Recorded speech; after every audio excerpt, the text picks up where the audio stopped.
Hello friend. आज मैं आपको फॉर्म 10 कैसे फिलअप करने का ऑनलाइन ये बताने वाला हूँ।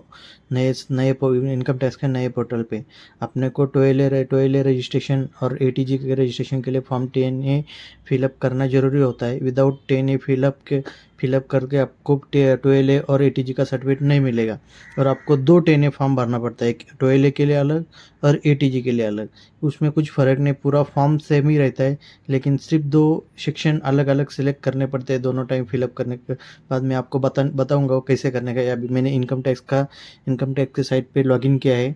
लॉगिन करने के बाद आपको दिखेगा इधर ई फाइल में जाने के बाद ई फाइल में आपको इनकम टैक्स फॉर्म को क्लिक करना है। इनकम टैक्स रिटर्न को नहीं, इनकम टैक्स फॉर्म को क्लिक करने का है। उधर फाइल इनकम टैक्स फॉर्म करने का है। ये फाइल इनकम टैक्स फॉर्म करने के बाद इधर ये 3 ऑप्शन दिखते हैं। इधर person not dependent on any source, इधर क्लिक करने का। इधर क्लिक करने के बाद आपको ये फॉर्म 10 दिखता है। ये 10 फॉर्म आपको कंपलसरी ऑनलाइन ही भरना पड़ता है, उसका ऑफलाइन कोई यूटिलिटी नहीं है। तो इस ऐसा ये ओपन हो जाता है। ये ओपन होने के बाद आप देख सकते हैं इधर ऐसा ही फर्स्ट साइड विंडो ओपन हो गया। ये विंडो ओपन होने के बाद इधर आपका पैन आएगा, इधर सबमिशन मोड आएगा, इधर और टाइप आएगा कौन सा है, ओरिजिनल क्या है, फिर असेसमेंट ईयर कौन सा असेसमेंट ईयर के फिर फिलअप करने का है। अभी तो फिलहाल 22-23 के लिए ही ओपन है, तो अब मैंने फिलअप किया है, लेकिन आपको डेमो दिखाने के लिए मैं बता रहा हूँ कैसे फिलअप किया। तो इधर कंटिन्यू करने का, कंटिन्यू करने के बाद लेट्स गेट स्टार्ट करने का। वो होने के बाद ये देखो ये एक विंडो ओपन होती है। ये विंडो ओपन होने के बाद आपको ये इतना इन्फॉर्मेशन फिलअप करना पड़ता है। देखो ये income incorporation details, other registration details of key person, detail of asset and liability, income details, ये पूरा आपको इतना फिलअप करना पड़ता है। मैं आपको बताने वाला हूँ कैसे कैसे फिलअप करने का। ये देखो ये अभी इनकम कॉन्स्टिट्यूशन डिटेल भरने का, यहाँ पे क्या भरने का है, यहाँ पर सेक्शन कोड। अभी यही पे इसके ऊपर डिपेंड रहता है आपको टोएले का चाहिए एटीजी का चाहिए। ये देखो टोएले के लिए ये सब क्लॉज 2 ऑफ सब सेक्शन टोएले ये करने का, सब क्लॉज 2 ये 2 सेक्शन है। अगर आपका नया फर्म है, आपका नया ट्रस्ट है, तो ऊपर वाला चाहिए करने का। अगर तो पुराना ही है, पहले से आया है, तो आपके पास पहला पुराना टोएले है, तो इसके लिए क्लॉज नंबर 2 ए करने का टोएले के लिए।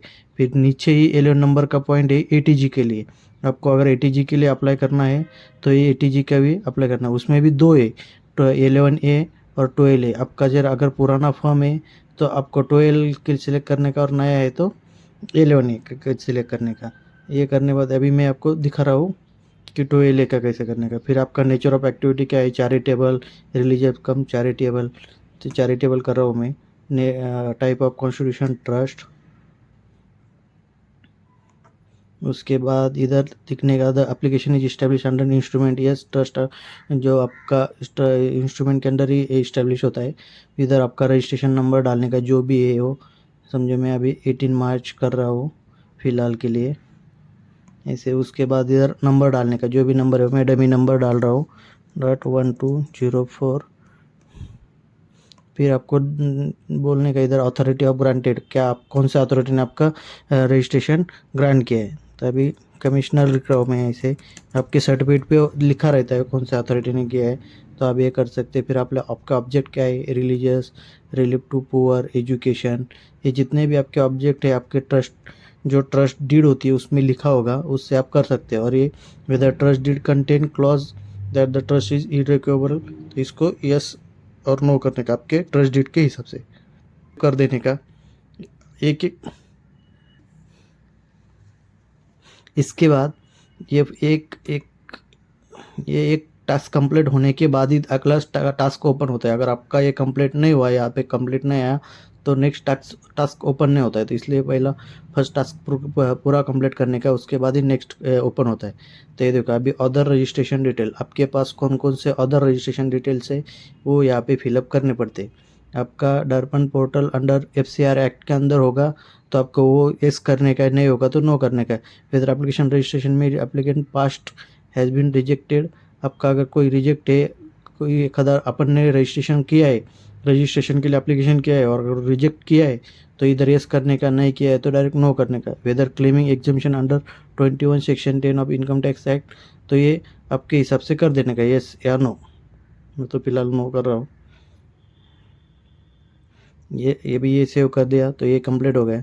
उसके बाद डिटेल्स ऑफ की पर्सन, अभी इधर आपका डिटेल डालने का है की पर्सन का, जितने भी आपके की पर्सन है उतने डाल देने का। उधर उधर बोला है उन्होंने कितना डालने का है। इसमें भी आपको क्या क्या इन्फॉर्मेशन फिलअप करनी पड़ती है, इनका नेम फिलअप करना पड़ता है, रिलेशन क्या है, ट्रस्टी है, मैनेजिंग डायरेक्टर है, क्या है आपका, वो उधर ये करना पड़ता है। अभी मैं फ़िलहाल ABC नाम डाल रहा हूँ। उसके बाद इसको ट्रस्टी सिलेक्ट कर रहा हूँ। फिर IP कोड डालने का, मतलब पैन कार्ड, आधार नंबर हो गए, परमानेंट अकाउंट नंबर डाल रहा हूँ, वो भी डमी डाल रहा हूँ, ABCPT4324P। फिर इधर मोबाइल नंबर डालने का आपका आपका मतलब जो ट्रस्टी का आप डाल रहे हैं उसका मोबाइल नंबर डालने को, वहाँ पे उसका मोबाइल नंबर, मेल ID।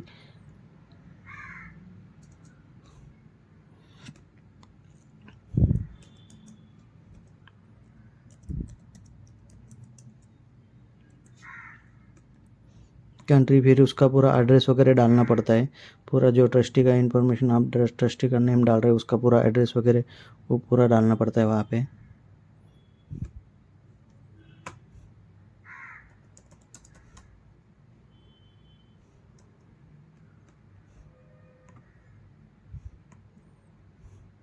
आपको एक डमी करके दिखा रहा हूँ मैं, ऐसे ही आप पूरा ऐड कर सकते हैं। आपके जितने ट्रस्टी हो गए वो हिसाब से आप ऐड कर सकते हो। ये देखो अभी एक ट्रस्टी ऐड हो गए। ये ऐड होने के बाद इसको सेव करने का, फिर आगे का टास्क ओपन हो जाता है। ये होने एकदम इजी प्रोसेस है फॉर्म भरने का, सिर्फ आपको थोड़ा ध्यान रखना पड़ता है कौन से क्या डिटेल डालने का है। ये details of assets and liability डालने के इधर, अगर आपने रिटर्न फाइल किया है पिछला लास्ट का, अपन ने जिस ईयर के लिए फॉर्म 10A फिलअप कर रहे हैं उसके पहले का रिटर्न फाइल किया है, तो आपको नीचे का इन्फॉर्मेशन भरने की ज़रूरत नहीं, इधर सिर्फ येस करने का, तो ऑटोमेटिक पूरा ये हो जाता, आ जाता। यस किया।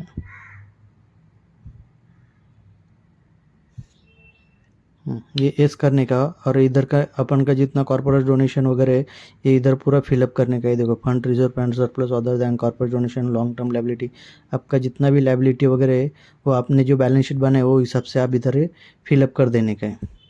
ये पहले ये फिलअप करने की ज़रूरत नहीं थी, अपन ने रिटर्न को येस करने का है, लेकिन इन्होंने अभी कंपलसरी किया है तो ये फिलअप करना ही पड़ता है आपको। आपके बैलेंस शीट के हिसाब से आप ये फिलअप कर सकते हैं। अभी मैं डमी फिगर डाल रहा हूँ आगे जाने के लिए 1-1। आप देख सकते हो ये पूरा कंपलसरी किया है उन्होंने अभी।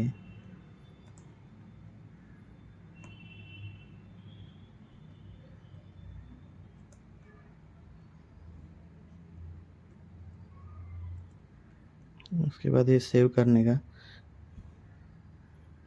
फिर ये आगे का टास्क ओपन होता है। ये आगे का ओपन होने के बाद ये इनकम डिटेल्स आता है। यहाँ पे ये हाइड ही रहता है ऑप्शन, ये ओपन नहीं होता है। अपन ने येस किया इसकी वजह से। फिर इधर ये रिलीजियस एक्टिविटी डिटेल्स, इधर आपका जो रिलीजियस एक्टिविटी वो डालने का इधर। वेदर द फंड और इंस्टीट्यूशन हैज इनकर द एक्सपेंडिचर रिलीजियस नेचर, इधर वो पूछ रहा है कि आपका जो फंड है वो किसके लिए अपन ने खर्चा किया। तो इधर आप बोल रहे हैं कि नहीं हमने रिलीजियस के लिए नहीं किया है।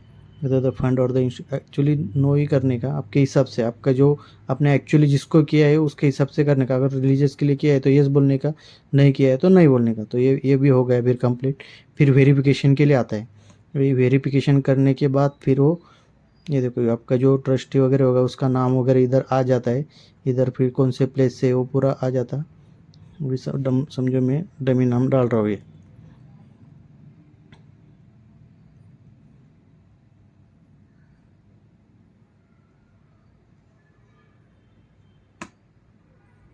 ये देखो ये डमी नाम लेगा नहीं, आपका जो ओरिजिनल उसमें होगा ना जो साइन इन पर्सन है तो उसका ही नाम आता है उधर।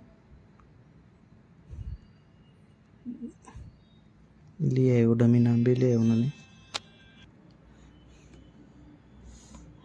ये होने के बाद ये देखो डमी नाम नहीं लिया है, नॉट कंप्लीटेड बोल के आ रहा है। और फिर इधर अटैचमेंट करने का है। इसमें अटैचमेंट के लिए इधर अटैचमेंट आपको बताता हूँ मैं पीडीएफ में कैसे करने का है। फिर ये होने के बाद ये पूरा फॉर्म फिलअप होता है। फिर यहाँ पे प्रीव्यू करने का, फिर प्रीव्यू करने के बाद सबमिशन के लिए ऑप्शन आता है। फिर आप सबमिट कर सकते हो।